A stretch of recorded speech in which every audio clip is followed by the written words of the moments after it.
friends, I am a Mr. Nature.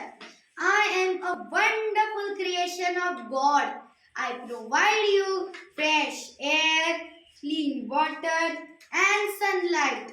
But look what you have done to me. You had polluted me, and this pollution is everywhere in the sky, on the land, and also in the water.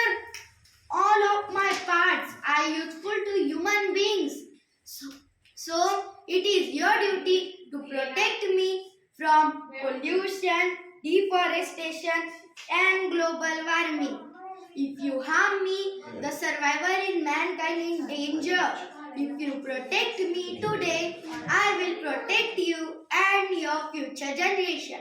At last, I would like to say, nature is full of joy. Please don't think it a toy.